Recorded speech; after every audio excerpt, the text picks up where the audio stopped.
آل طه أنتم نور لنا والشمس منكم تستمد سناها الخير كل الخير عند ولائكم وبكم نجاة النفس حين رداها.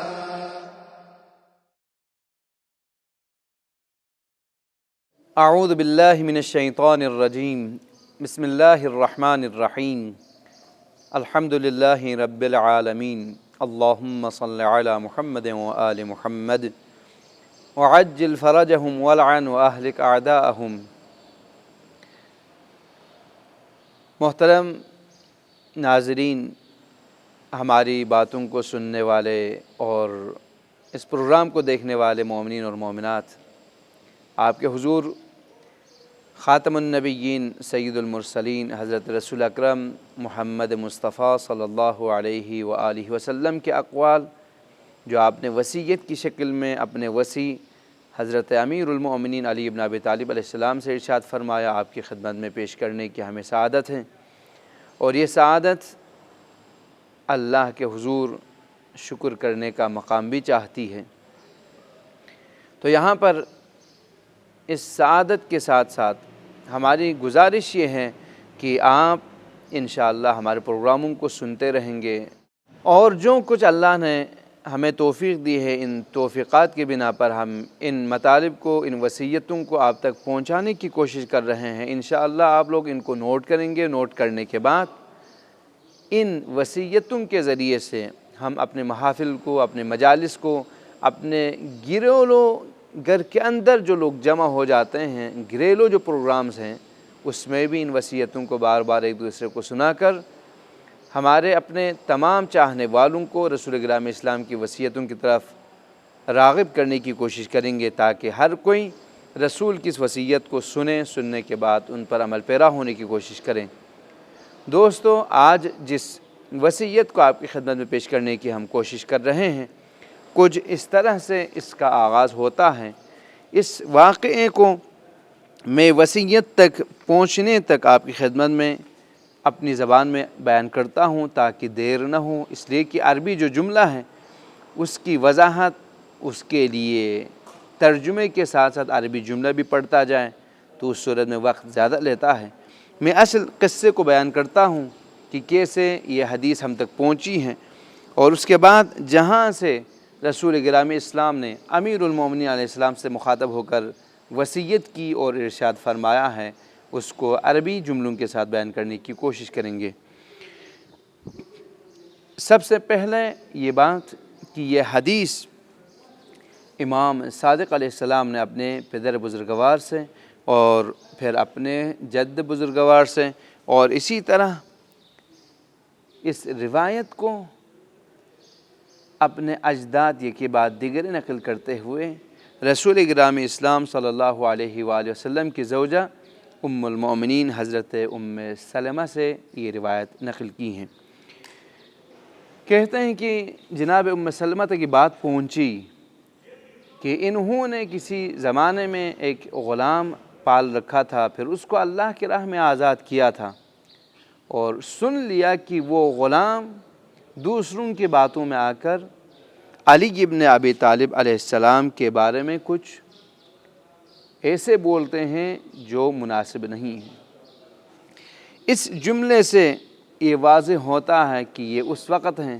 جب حضرت رسول گرامی اسلام اس دنیا سے جا چکے ہیں، اور یہ جو وضاحت ہیں وہ ام المومنین حضرت ام سلمہ پیغمبر اکرم کی حیات کے بعد جب یہ مسئلہ پیش آیا، شاید وہ زمانہ ہو جس میں امیر المؤمنین علی بن ابی طالب علیہ السلام کو گھر میں گوشے نشینی پر مجبور کیا گیا، جب آپ سے خلافت چھین لی گئی، آپ کو آپ کے حق سے محروم کیا گیا، اس وقت کی باتیں ہیں. تو اس وقت انہوں نے بلا لیا اس کو اور کہا کہ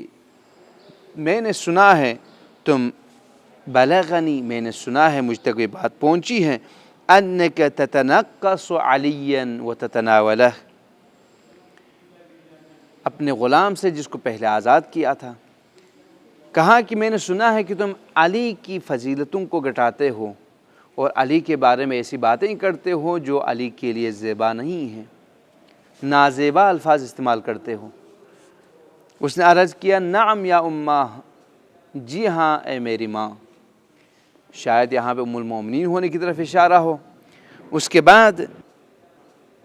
ام سلمہ نے فرمایا اقعد ثکلتک امک حتی احدثک بحدیث سمعته عن رسول اللہ صلی اللہ علیہ وآلہ ثم اختر لنفسک۔ یہ فرماتی ہے ام المومنین حضرت ام سلمہ کہ بیٹھ جا اپنی جگہ پہ، ثکلتک امک، تمہاری ماں تیری مصیبت میں رو پڑے۔ یہ دیکھیں عرب جب کسی چیز کے بارے میں ناراض ہوتے ہیں تو اپنی ناراضگی کا اظہار اس طرح سے کر لیتے ہیں، تمہاری ماں تیری مصیبت میں روئے، تم علی کی فضائل کو گھٹاتے ہو، تو بیٹھ جا اپنی جگہ پہ، یہاں تک کہ میں تمہارے لیے وہ حدیث بیان کروں جسے میں نے اپنے کانوں سے حضرت ختم مرتبت رسول گرامی اسلام صلی اللہ علیہ وآلہ وسلم سے سن لیا ہے۔ ثم اختر لنفسک، اس کے بعد تم اپنے نفس کے لیے، اپنے لیے جس راستے کو انتخاب کرنا چاہتے ہو اختیار کر لو، اس لیے کہ تم نے جو کچھ علی کی مخالفت میں، علی کی فضائل کو گھٹانے میں استعمال کیا ہے وہ نہ جاننے کی وجہ سے ہے۔ اب ایک حدیث کے ساتھ ایک انسان اپنی زندگی کے اندر تبدیلی لے آتا ہے۔ ایک حدیث جو ام المومنین ام سلمہ ارشاد فرماتی ہیں۔ اب شروع ہوتا ہے یہ روایت اس طریقے سے، ہم 9 بیویاں خواتین جب رسول گرامی اسلام کے پاس بیٹھی ہوئی تھی، یعنی جب رسول گرامی اسلام کے ہاں 9 ازواج تھیں، اس وقت وہ دن اور رات جو باری کے اعتبار سے رسول گرامی اسلام میرے ہاں ٹھہرنا ان کی باری تھی، تو اس دن اور رات میں رسول گرامی اسلام ہمارے ہاں داخل ہو گئے میرے گھر پہ، اور جب آپ داخل ہو رہے تھے اس وقت رسول گرامی اسلام حشاش بشاش اور خوشگوار موڈ میں تھے، خوشحالی کی حالت میں خوشی منا رہے تھے، خوش تشریف لا رہے تھے، یعنی گویا آپ تبسم فرماتے ہوئے تشریف لا رہے تھے۔ آپ کے انگلی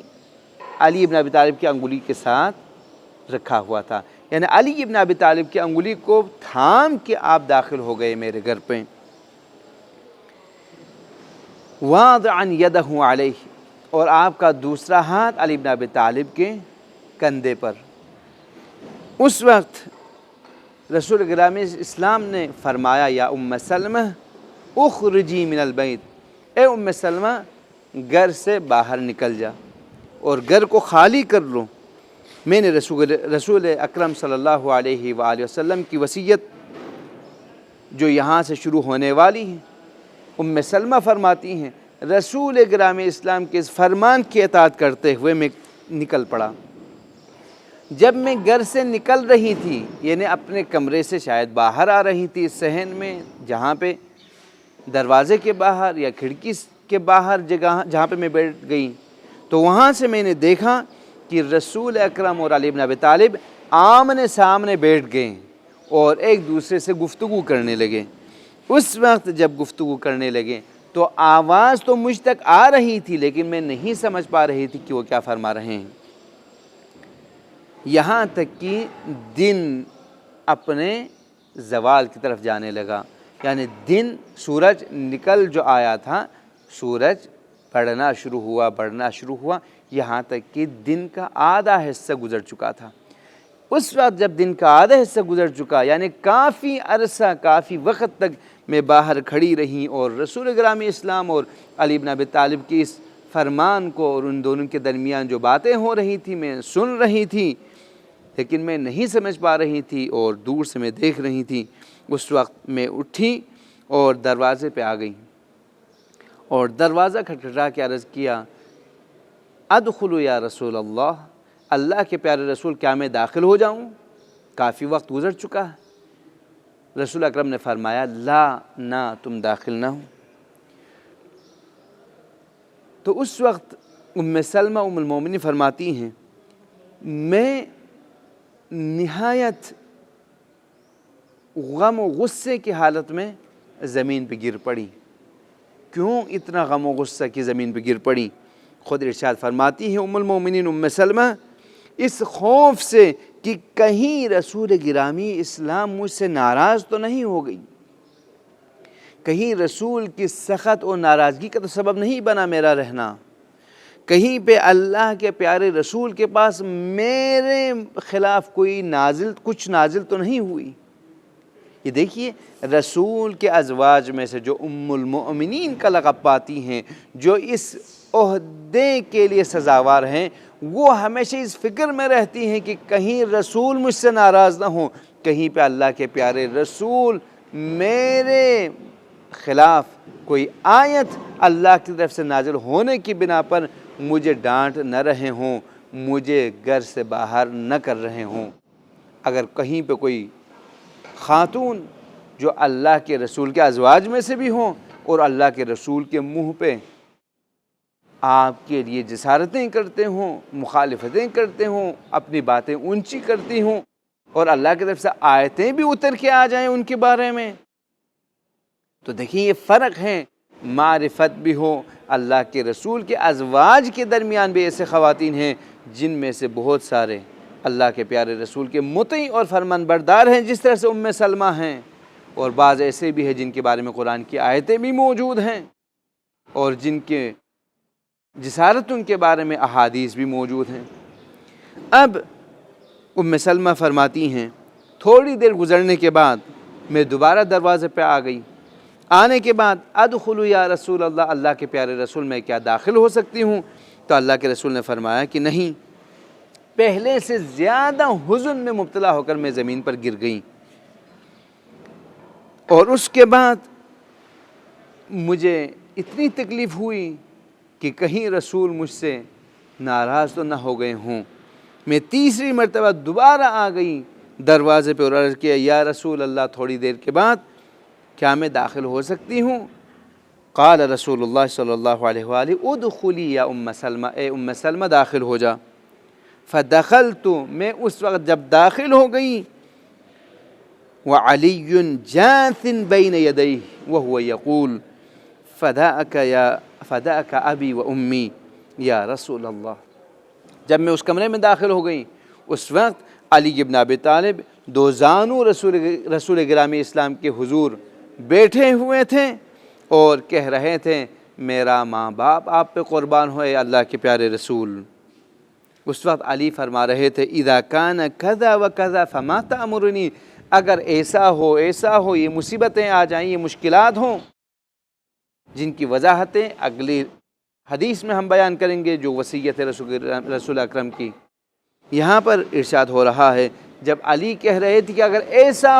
ہو تو مجھے کیا حکم فرماتے ہوں؟ قال آمرک بالصبر، رسول اکرم نے فرمایا میں تجھے حکم کرتا ہوں صبر کے بارے میں، صبر کرنے کا حکم دیتا ہوں۔ ثم اعاد علیہ القول الثانیہ، امیر المومنین علی بن ابی طالب علیہ السلام نے دوبارہ دہرایا اے اللہ کے پیارے رسول اگر ایسا ہو ایسی مصیبتیں آ جائے تو میں کیا کروں؟ اس وقت رسول اکرم نے دوبارہ فامرہ بالصبر، دوبارہ صبر کا حکم دیا۔ فاعاد علیہ القول الثالثہ، علی بن ابی طالب نے تیسری مرتبہ دہرایا اللہ کے پیارے رسول اگر اس طرح کے حالات پیش آئیں تو میں کیا کروں؟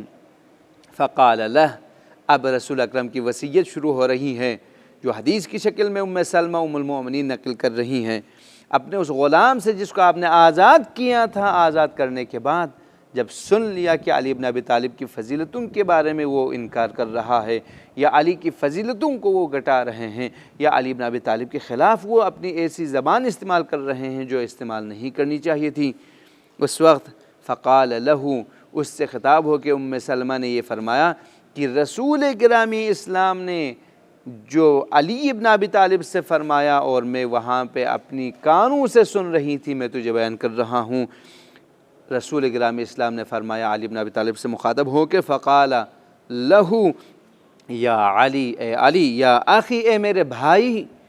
اذا کان ذاک منہم فسل سیفک وضعه على عاتقك واضرب به قدما قدما حتى تلقانی وسيفك يقطر من دمائهم۔ اے علی، اگر وہ وقت آ جائے جس وقت لوگ ایسا کریں گے توضیحات دینے کے بعد فرمایا اس وقت اپنے اس تلوار کو اپنے کندھے پہ رکھ کر نیام سے نکال لینا، کھینچ لینا، اور ہر اس شخص کے لیے جو تیرے مقابلے میں آ رہے ہیں گروہ اور گروہ کی شکل میں قدم بہ قدم ان کے گردنوں کو کاٹ لینا، ان سے مقابلہ کرنا، ان کو مار ڈالنا، یہاں تک کہ تم مجھ سے ملاقات کرو گے اور تمہارے اس تلوار سے خون ٹپک رہے ہوں گے ان ظالموں کے۔ ثم التفت صلی اللہ علیہ وآلہ وسلم الی فقال لی، اس وقت اللہ کے پیارے رسول مجھ ام سلمہ کی طرف مخاطب ہو گیا اور ارشاد فرمایا، واللہ ما هذه الکآبۃ یا ام سلمہ۔ ام سلمہ فرماتی ہیں رسول اکرم نے میری طرف دیکھتے ہوئے فرمایا، اللہ کی قسم میں کیا دیکھ رہا ہوں اے ام سلمہ، تجھے آزردہ دیکھ رہا ہوں، تمہیں مصیبت زدہ دیکھ رہا ہوں۔ قلت، میں نے عرض کیا، اس وجہ سے ہے اے اللہ کے پیارے رسول کہ آپ نے مجھے کمرے میں بیٹھنے کی اجازت نہیں دی، مجھے باہر بھیج دیا، تو میں سوچ رہا تھا کہ کہیں آپ مجھ سے ناراض تو نہیں ہیں، کہیں میرے بارے میں کوئی آیت تو نازل نہیں ہو گئی جس سے آپ ناراض ہوں۔ اس وقت اللہ کے پیارے رسول ارشاد فرماتے ہیں، واللہ ما رددتک من موجدۃ وانک لعلی خیر من اللہ ورسولہ۔ اے ام المؤمنین ام سلمہ، اللہ کی قسم میں نے تجھے رد نہیں کیا، میں نے تجھے یہاں سے نکال نہیں دیا اس لیے کہ کوئی ناراضگی ہو، اور تم اللہ اور اللہ کے پیارے رسول کے ہاں نیکی پہ ہو اور نیک خاتون ہو، نیک سیرت خاتون ہو۔ یہ رسول اکرم کی طرف سے ام المؤمنین ام سلمہ کی کردار، ان کے اقوال کے اوپر ایک مہر ہے کہ اللہ کے پیارے رسول کی یہ زوجہ، یہ ام المؤمنین سچی ہیں، سچ بولتی ہیں، جو کچھ رسول اکرم سے معرفت کے ساتھ ان کی نبوت پہ ایمان رکھنے والی خواتین ہیں اور ان سے نقل کرتے ہیں حدیث۔ تو ارشاد ہوا یہاں پر، لیکن اتیتنی، لیکن اس وقت جب تم آ رہی تھی ہمارے پاس اس کمرے کے اندر، اس وقت جبرائیل میرے دائیں طرف تھے اور علی ابن ابی طالب میرے بائیں طرف تھے، اور جبریل مجھے یہ خبر دے رہے تھے کہ کس چیز کے بارے میں؟ وجبرائیل یخبرنی بالاحداث التي تكون من بعدی وامرنی ان اوصی علی۔ جبریل مجھے بتا رہے تھے کہ اے اللہ کے پیارے رسول، تیرے بعد اس امت کے درمیان کیا کچھ واقعہ رونما ہوگا، علی پہ کیا گزرے گا، اور اس وقت مجھے یہ حکم دیا اللہ کی طرف سے، مجھے حکم دے رہے تھے جبرائیل کہ علی کو اپنی وصیتیں پہنچا دیں اور اپنا وصی قرار دیں۔ اے ام سلمہ اسمعی واشہدی، تم سن لو اور گواہ رہو کہ ھذا علی بن ابی طالب اخی فی الدنیا و اخی فی الآخرہ، یہ علی بن ابی طالب ہے جو دنیا میں بھی میرے بھائی ہیں اور آخرت میں بھی میرے بھائی ہیں۔ اے ام سلمہ سن لو اور گواہ رہو، ھذا علی بن ابی طالب حامل لوائی غدا یوم القیامہ۔ اے ام سلمہ گواہ رہنا، یہ علی بن ابی طالب ہے جو قیامت کے دن میرا پرچم ان کے ہاتھوں میں ہوں گے۔ جو میرے پرچم تلے آنا چاہیں وہ اس پرچم تلے آئیں گے جس پرچم کو علی بن ابی طالب نے اٹھا رکھا ہوگا۔ اس کے بعد یا ام سلمہ گواہ رہنا اور سن لینا، ھذا علی بن ابی طالب، یہ علی بن ابی طالب ہیں جو وصی میرا وصی ہے، وخلیفتی من بعدی، میرے بعد میرے جانشین اور خلیفہ ہیں، وقاضی عداتی والزائد عن حوضی، میرے وعدوں کو پورا کرنے والے ہیں، میرے اوپر جو امانتیں ہیں ان کو واپس کرنے والے ہیں، اور یہ وہ علی ہیں جو حوض کوثر پر آئیں گے اور میرے ساتھ ہوں گے، ساقی حوض کوثر ہوں گے۔ اے ام سلمہ گواہ رہنا اور سن لینا، ھذا علی بن ابی طالب سید المرسلین، یہ علی بن ابی طالب ہے جو دو مرسلین کے سردار ہیں، و امام المتقین، تقوی والوں کے پیشوا اور امام ہیں، وقائد الغر المحجلین۔ اس کے بعد ارشاد فرما رہا ہے وقاتل الناکثین والقاسطین والمارقین، ناکثین، قاسطین اور مارقین کے قتل کرنے والے ہیں یہ علی بن ابی طالب۔ قلت، میں نے عرض کیا یا رسول اللہ من الناکثون، کون ہے یہ ناکثین؟ فرمایا الذین یبایعونہ بالمدینہ، یہ وہ لوگ ہیں جو مدینہ میں علی بن ابی طالب کے ہاتھوں بیعت کریں گے، وینکثون بالبصرۃ، اور بصرے میں جا کر اس کو توڑیں گے۔ قلت، میں نے پوچھ لیا من القاسطون، اے رسول خدا قاسطین کون ہیں جن کو علی قتل کریں گے؟ تو اس وقت ارشاد فرمایا معاویہ و اصحابہ من اہل الشام، شام والے اور شام کے امیر ہیں۔ تو میں نے پوچھ لیا من المارقون، مارقین کون ہیں جس کو علی قتل کریں گے؟ تو رسول اکرم نے فرمایا اصحاب النہروان، وہی لوگ ہیں جو نہروان میں آئیں گے، خوارج کے نام سے، معاویہ کی سازش کے مطابق جو علی ان کو قتل کریں گے۔ تو اس وقت ام سلمہ کا جو غلام ہے وہ کہتا ہے فرجت عنی فرج اللہ عنکی، تم نے مجھے اس مشکل سے نجات دلا دیا اے ام سلمہ ام المومنین، اللہ تجھے بھی نجات دے مشکلات اور مسائل سے۔ واللہ لا سببت علیا ابدا، اللہ کی قسم میں اب کبھی بھی علی کے لیے سب نہیں کروں گا، کبھی بھی علی بن ابی طالب کے مقابلے میں نازیبہ الفاظ استعمال نہیں کروں گا، کبھی بھی علی کے خلاف اپنی زبان کو نہیں چلاؤں گا۔ تو دوستو دیکھیں، ایک ہی حدیث ہیں، ایک ہی وصیت ہیں، جنہیں سننے کے بعد انسان اپنا راستہ پا لیتا ہے کہ کس سے دین لینا ہے اور کس کی اطاعت کرنا ہے اور کس کی مخالفت سے اپنے آپ کو بچانا ہے۔ تو دعا کرتا ہوں پروردگار ان احادیث پر عمل پیرا ہوتے ہوئے ہمیں اپنی معرفت بڑھانے کی توفیق عطا فرما۔ والسلام علیکم ورحمۃ اللہ وبرکاتہ۔